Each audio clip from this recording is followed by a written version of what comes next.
Welcome back, everybody. Wayne Voles, Profits Unlimited, to our podcast channel. We're going to talk a little bit today about snow and ice management contracts and the importance of utilizing a contract with every customer that you have. Yes, every customer that you have. And I'd like to say in the beginning of this that whether you're using a service agreement currently or you decide to use a service agreement with your customers either after this video or whenever you decide to use a snow contract, snow and ice management contract, be sure to check with your legal advisor for the exact verbiage that you need within your state, because there's a lot of liability involved, and that's why the verbiage needs to be right.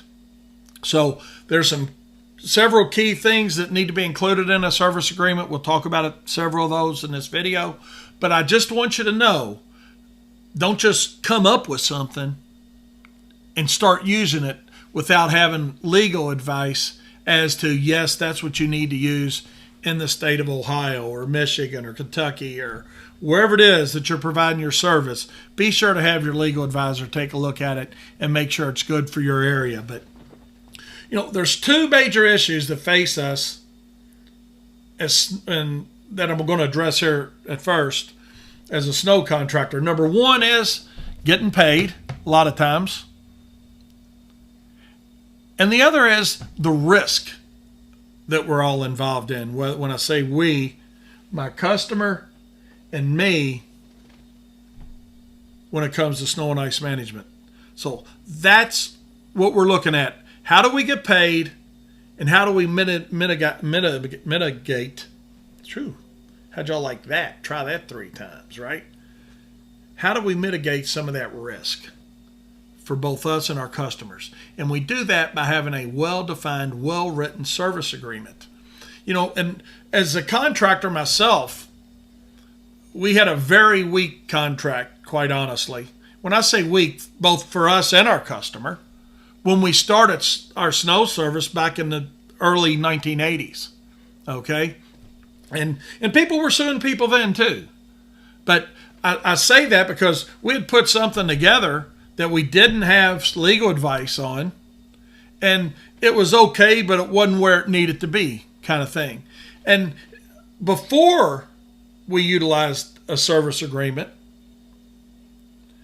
the reason we didn't utilize a service agreement with that service was we thought our customers will never sign a contract for snow, And then when we decided to utilize a service agreement and we start approaching our customers, they're like, residentially I speak about now and some commercial, they're like, well, why do we want to sign a contract just to have snow done? I mean, it's not that big of a deal. I mean, you might be out here 3 or 4 times a year plowing, and maybe 8 or 10 times doing ice melter. And I know the frequency of that service changes all over the country. But the response in talking to contractors all over the country that I have since 1990 with Profits Unlimited on snow and ice, and I've been all over the country in Canada talking about policies and procedures for snow and ice management services, I hear the same rebuttal. I don't need to use a contract. My customers will never do it. Why am I going to sign a contract? It's menial labor. That one blows me out the window. What we do is not menial labor. It's only menial labor until something bad happens. And then I thought you were a professional. Right? If you haven't had that happen, it'll come up. They don't perceive our industry a lot of times as a professional industry, especially at the residential level. Commercially, the expectations are a little higher, and in some cases, they're really high commercially, and that's okay. The higher the expectation, the better profit margin is for me and you. But we've got to position our companies at that same level to enjoy those profit dollars, if that makes sense. And we do that by utilizing an effective, well-written service agreement that protects both us and our potential clients from those risks associated with snow and ice. So don't talk yourself out of it, by saying my customers will never do it. They won't pay it. They won't do it. They don't like signing a contract. For all those answers that you give yourself, and I'll call them answers kindly, but really they're excuses. All right? Don't give yourself an excuse. Give yourself a solution. Just ask yourself this question. Who's running your company?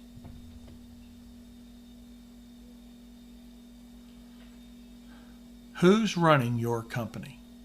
Are you running it? Or is your customer running your company? And I get it. There is a fine line between overconfidence, arrogance, and running your company professionally. Let's hope arrogance doesn't come into it. Let's let that funnel out. But let's have the confidence that we need to have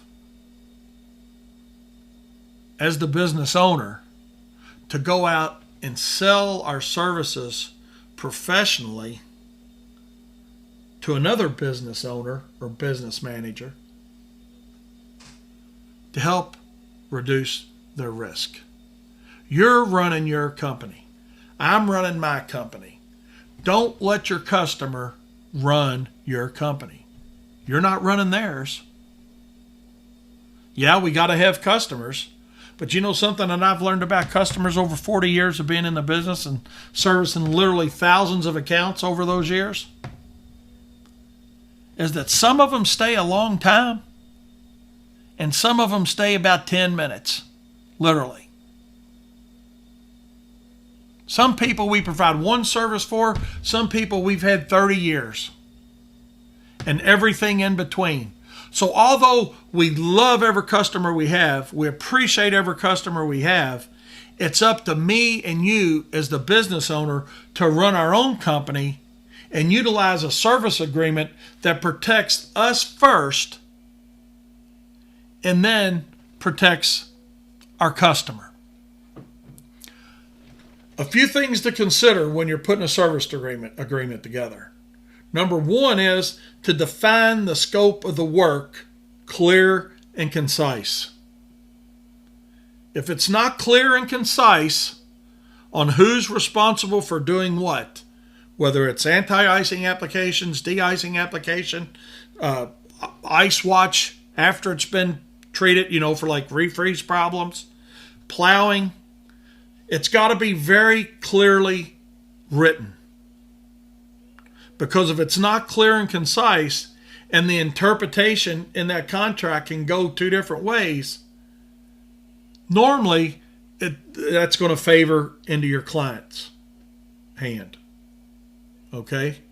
So make sure, and that's why I suggest you have a legal advisor, look at your service agreement before you do it. But be sure that contract can be read only one way. Keep good records when you're actually providing the service. Utilize something similar to this. This is just a route sheet. It can be on a piece of paper. It can be on your iPad. However you want to do it, whether it's digital or paper that's transferred to digital. But whatever it is, be sure to have documentation of what was going on when you were at Miss Driveway or ABC Company. In other words, what time did you get there? What were the conditions when you were there? Was it snowing? Was it freezing rain? What was the temperature when you were there? What time did you start service? What time did you finish service? What type of ice melting products did you apply?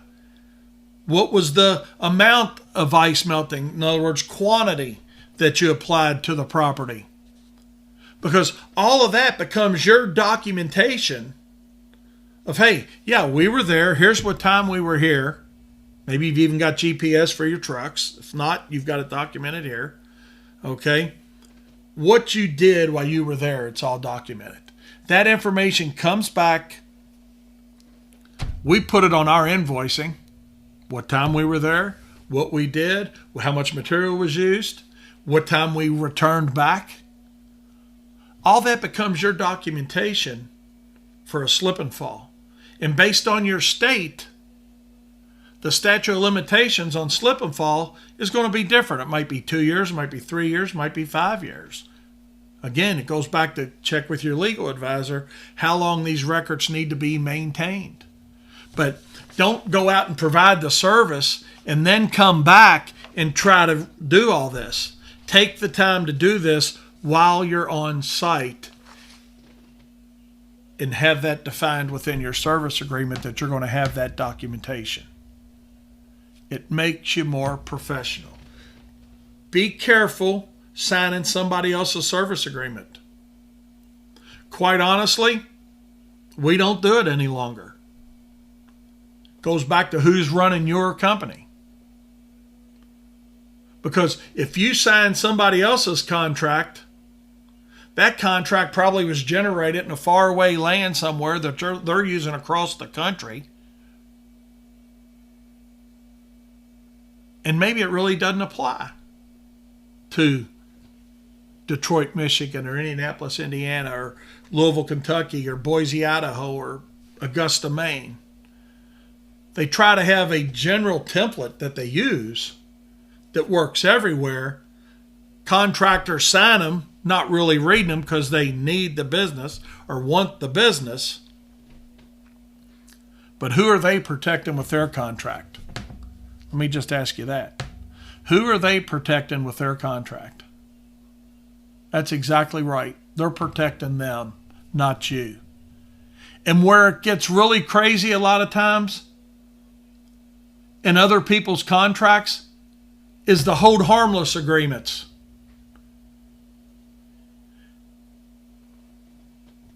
There's some associations doing some good work out there now helping us as contractors with hold harmless agreements.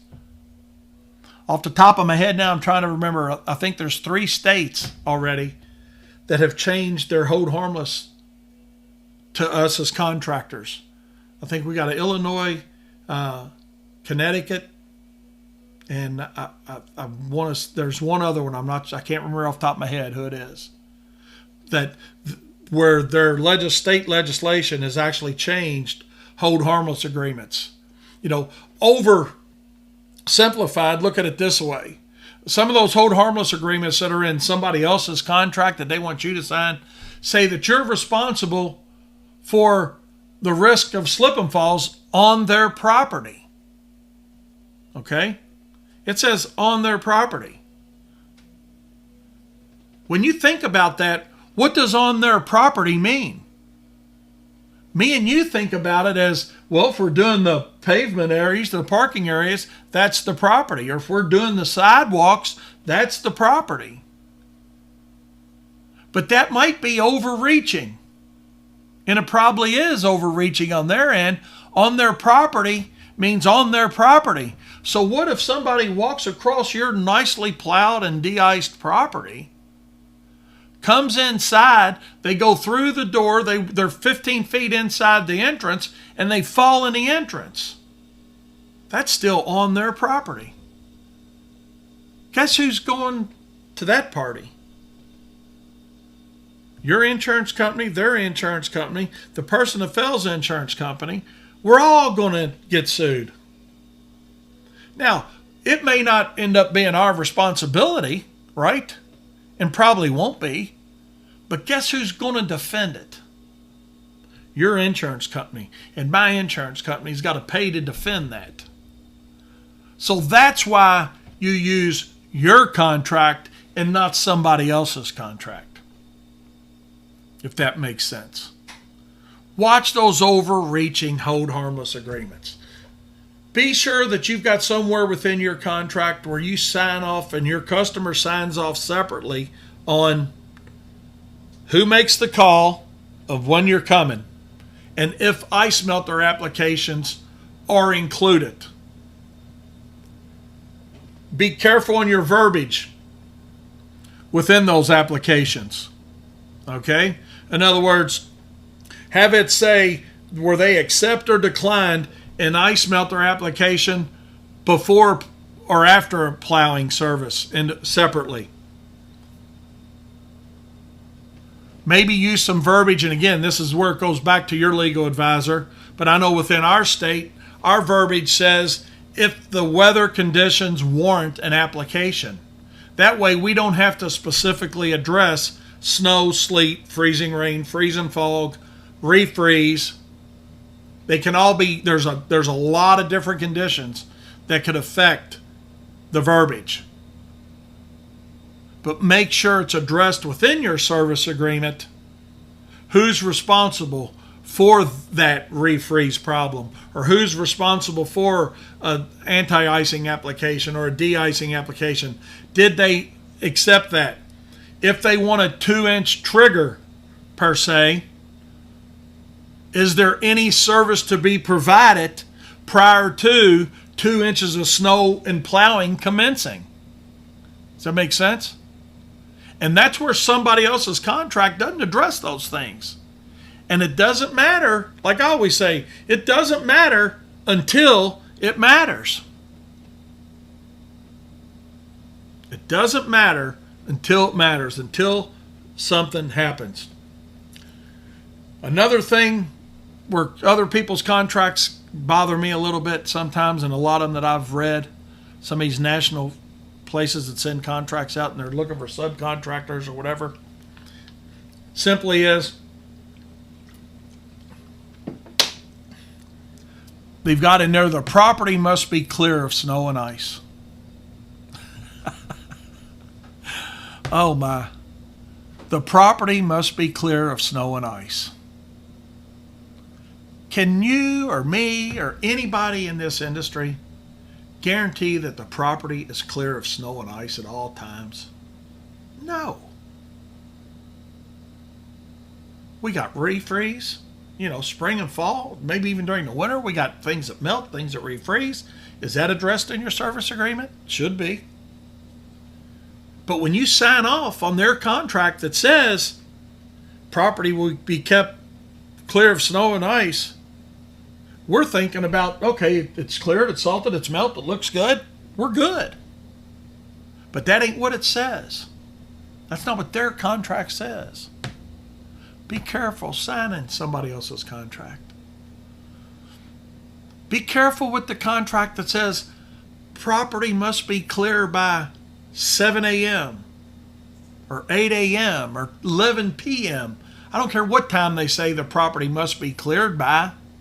First of all, we can't always clear the property unless it's July 4th outside.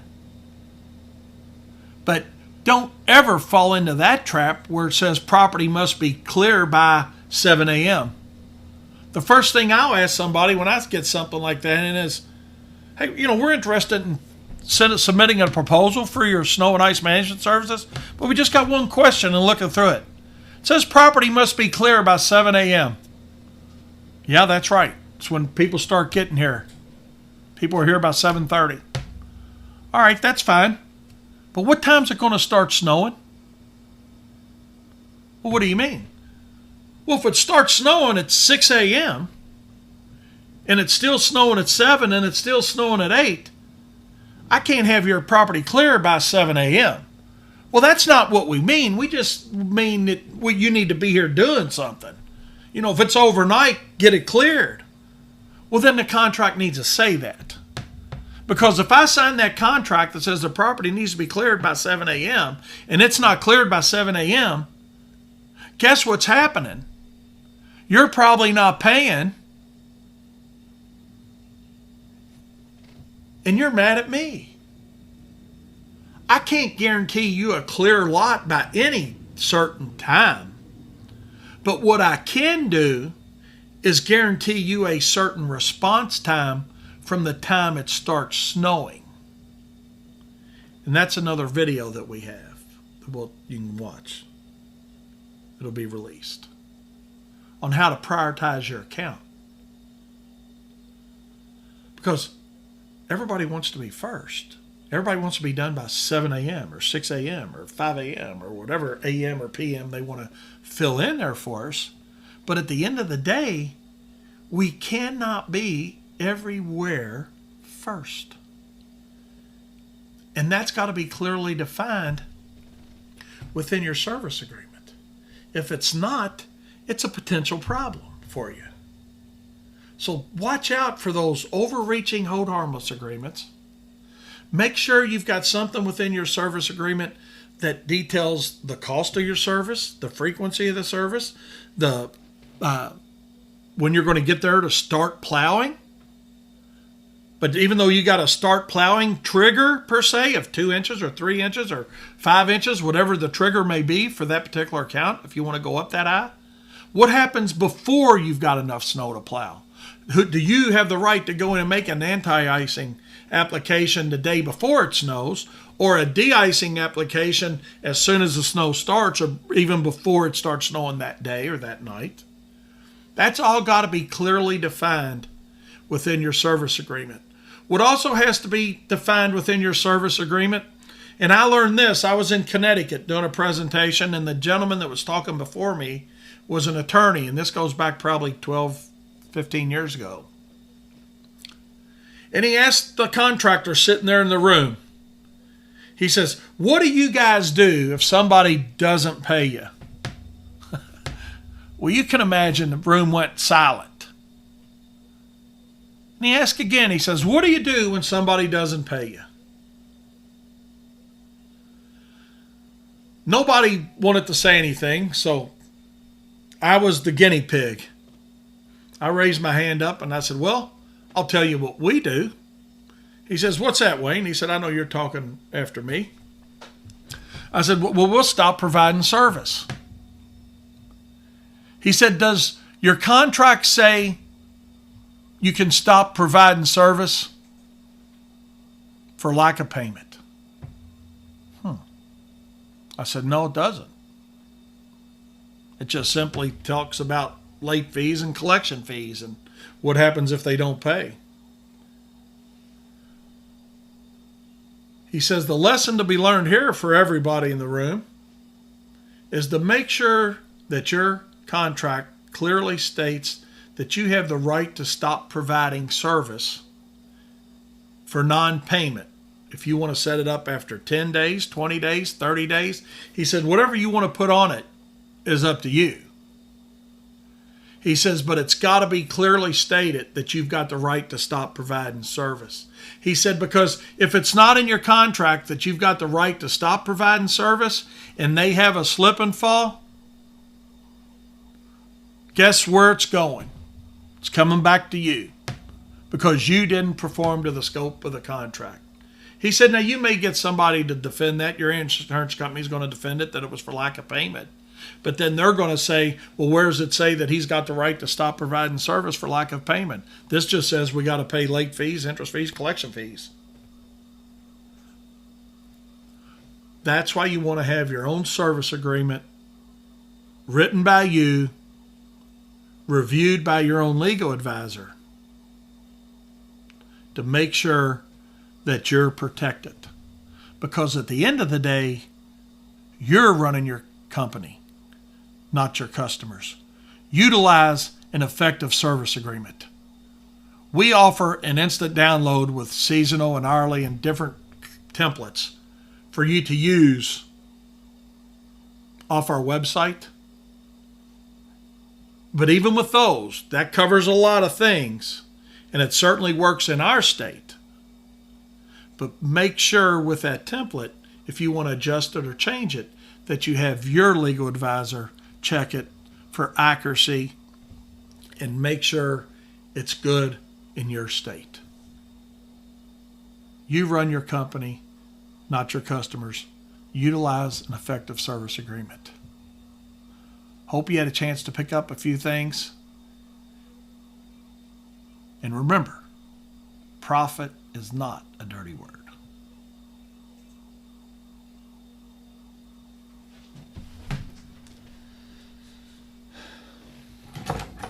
Hey everybody, thanks for watching the video. If you enjoyed it, please give it a like. If you have any questions, comments, or concerns, leave us a comment below and we will get back to you soon. If you aren't already, please subscribe to our channel. Also, go like our Facebook page where you can interact with us and the whole Profits Unlimited community. Check out our great website with all of our 100% money-back guaranteed products at profitsorus.com. And remember, stay tuned for the latest and greatest content from us at Profits Unlimited.